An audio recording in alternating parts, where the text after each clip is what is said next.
Law के अलावा और किस कानून के तहत आपने? मैं लॉ की बात कर रहा हूँ, किसी बेगुनाह बंदे को विदाउट इन्वेस्टिगेशन FIR के बाद आपने इन्वेस्टिगेशन करना, हमने इन्वेस्टिगेट नहीं किया।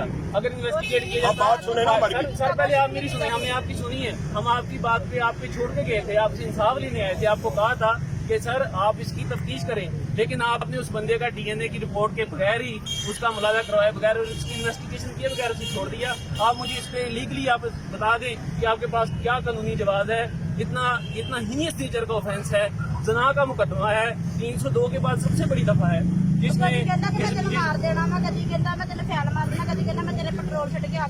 सर आपने इन्वेस्टिगेशन नहीं की, IO ने उससे सुना नहीं है, और आपने जो है गुज्जर बरादरी के कहने पे जो है आपको अप्रोच हुए, उस अप्रोच पे आपने शख्सी जमानत में बंदा दे दिया। सर ये तो सर कोई बात नहीं है।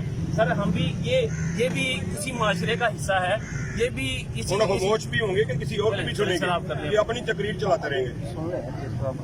मैं सबको बता रहा हूँ, हम इंशाल्लाह अपनी ईमान के मुताबिक इंसाफ करेंगे, इंसाफ के अलावा कुछ नहीं करेंगे। किसी की हमें ना कोई मजबूरी है, ना हमें कोई लालच है, ना हमने पैसे लिए हैं, ना कभी हमने लिए हैं, ना पहले कभी लिए, ना आइंदा कभी लेंगे। इंशाल्लाह इंसाफ होगा। वो कह रहे हैं कि हमने जना नहीं किया, हमारे साथ ज्यादती हो रही है, उसके भाई ने इसको तलाक दिया है, उसके मुताबिक इसने उसके खिलाफ पर्चा करवाया। हमने कल उसका DNA करवाया है, DNA की जो रिपोर्ट आ जाएगी उसके मुताबिक हम उसको चालान कर देंगे।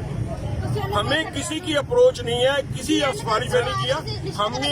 इस बात में औरत को मस्जिद में ले जाते हैं, इसके सर पे कुरान रखते हैं, ये इसके बच्चे ले आते हैं, ये आपको कुरान पे हलफ देती है जहाँ सबके सामने मीडिया। चलो आज ये वो सुन लेते हैं, बिल्कुल हलफ देती है, अभी मस्जिद में मीडिया के सामने देती है।